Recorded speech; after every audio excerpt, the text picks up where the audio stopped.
Hey guys, what's up? Mike here. Thanks for tuning in to another video.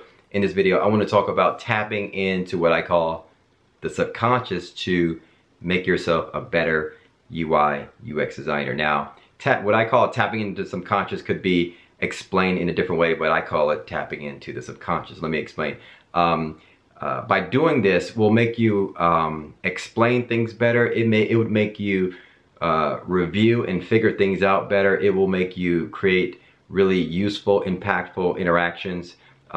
It'll just make you produce UI design work with little to no sort of complications, if you will. Let me explain. Tapping into subconscious can be also considered, it can tie it into using web standards. Okay, web standards that we see on the web are interactions and things that people use often with good experiences, right? So you can say people search on Google pretty easily and it works well, right? People search actually within the address bar of your internet browser. People do that all the time, right? That's a web standard that that you can point to and say that works really well. You know, another web standard would be like the phrase for logging in, right? On different websites. Now, here's where the subconscious comes in, where I will say tap into your subconscious. Let's say you're designing a page and it needs a login link at the top or somewhere at the top.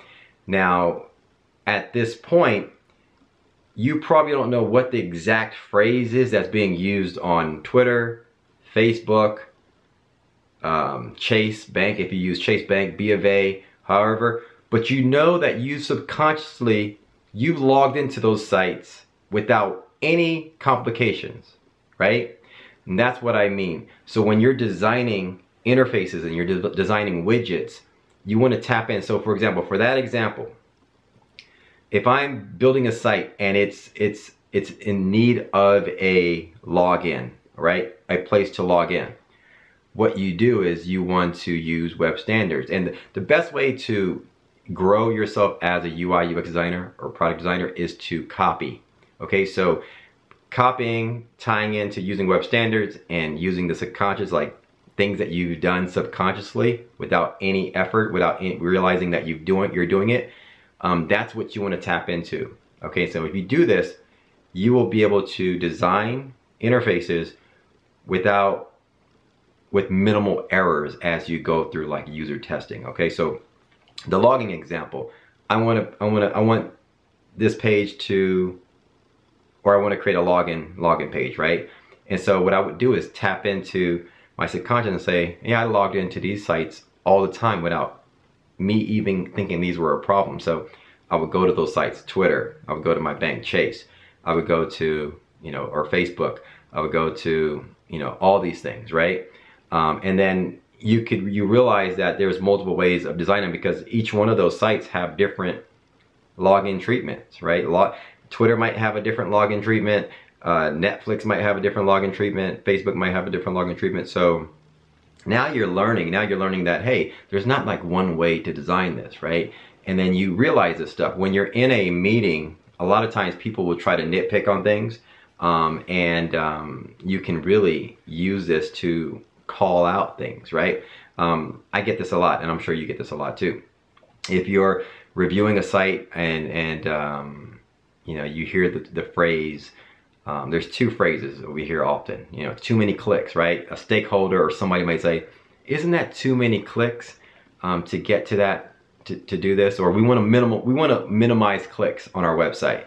Or here's the other one. If I had a nickel for every time someone said, don't you think there's too much white space or too much space on this side or too much, you know, we need to fill that in with something, right? If I had a nickel for every time someone said those two things, I'd be giving Bill Gates a run for his money. But the point here is that what I do is tap into my subconscious. One time somebody was asking me, I did a UI design and somebody was in a review, somebody was pointing things out, saying there's too much white space or this box isn't level at the bottom with it. We were building these little portlets, these little widgets on a dashboard.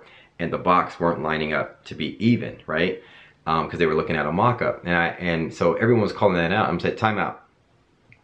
So I pull up all these websites that people visit, ESPN.com, Yahoo.com, CNBC, whatever, right? I was pulling up all these sites. I'm saying, you guys go to all these sites? Yep. You see all the boxes, they're not evenly matched, whatever. So basically, the point here is when somebody is reviewing sites, they're conscious of the designs, but they don't realize that subconsciously they travel through these interactions and things without any problems, right? So me as a designer, I'm like so aware of this stuff, right? I'm so aware of what I'm consciously looking at, and then I'm trying to tap into what I've subconsciously used in the past and try to combine those two and review. That's how I review websites and things like that. So a lot of times people are like, Mike, why do you think, you know, they want me to review something? I'm like, that's gonna work. It's gonna work fine. And go, what do you mean? You don't think we should change it? I'm like, no. I said, you can change it 100 different ways, but the users will not have a problem with this particular widget or this use case, right? And he said, how do you know? I'm like, because I've used this before. All right, I subconsciously tap into things that I've used in the past, and I can go back and review it and say, yeah, it looks just like it's gonna be. The interaction is fine. It looks good. I tap into my subconscious. I tap into things, sites that I've used over and over again without even realizing them, and then I try to apply that to my designs. You can tap into your subconscious in so many different ways. You also can tap into, revert back to things you like. For example, Dribbble would be a good place to for visual design resource, right? For inspiration. So you could pick like an app. You can pick out an app on Dribbble and say, I like this look and feel. But then you could tap into your subconscious to other sites and other use cases in the market, in applications that you've used to apply different ways of laying out different data and things like that. For example, Chase has right now, as I'm thinking about it, I don't really know how they lay out their site, but they've done something really well recently, where in the last 5-6 months or so, where they changed their website to where I see my balance really quick and easy, right? Now, as I'm thinking about this consciously, the numbers and the values of my balance is enlarged, right? Whereas in the past, it would be really small and like in a table, right? So right now, Chase have done something where they've enlarged certain important information, like the balance, right? They enlarge it, so it's a big, the contrast between the actual number of your balance and all these other numbers, there's a huge difference, right? So when you go into your Chase account, it quickly shows on your credit card like what your balance is, and I'm like, oh, you know, so you can see it, right?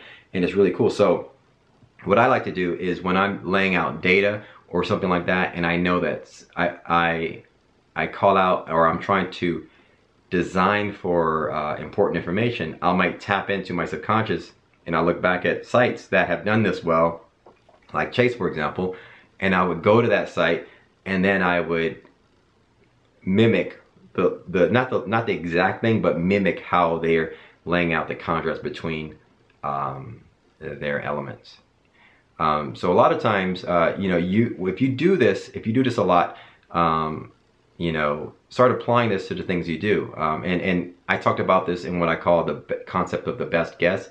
The way you get to the best guess is by tapping into your subconscious, using web standards, and that will get you to a point to where your user test, there'll be no one at fault. I mean, there'll be no major issues. I mean, believe me, in all the tests that I've been in and things that I've designed, because I've used these principles, my tests have honestly passed with flying colors over the years. I've never had a design that I put together that someone failed at. It's because I always put myself in the user's shoes. I always tap into my subconscious and things that are standards that exist today. I use the Facebooks, the Googles, the Twitters, the Netflix, the Amazons, things that exist today that we use naturally. I use those good experiences for the work that I do and apply them. You gotta do the same, and then you will start producing really good, useful interactions. And then there's things that I know that's a pain in my butt, then I try to avoid those. I know right now on Twitter, in their desktop app, one example before I end this video, one example, I have 2 Twitter accounts. Okay, I have a Laker Talk account where I speak, where it's tied to my Laker channel, right? Where I just talk all about Lakers, right? That's my other blog. Then I have my ML Webco channel where I talk about, or Twitter account where I talk about like UI, UX design stuff. All right. There is no easy way for me to switch between 2 accounts on the Twitter desktop, and it bugs me all the time. On the app, it's fine. You can just, there's a really easy way to do it on the app, but on the desktop, there's no easy way. I have to log out, goes to the login screen, log back in. Gotta do that every single time. That bugs me. So I put that in my memory bank, and I make sure that those bad experiences are logged as bad experiences and try to avoid those when I'm designing stuff. Anyway, just wanted to chat a little bit about the subconscious. It was on my list of to-dos, and I didn't have an email right now that I needed to respond to, so I wanted to talk about that in this video. Hopefully this was helpful. You got a nugget or 2 from this. Thanks for watching, guys. Thanks for commenting, liking, and subscribing to my YouTube channel. As always, visit my website, mlwebco.com. If you have any questions, use the contact link on my site, and I'll be happy to answer them for you. Take care, guys. Until next video. We'll talk soon, guys. Peace.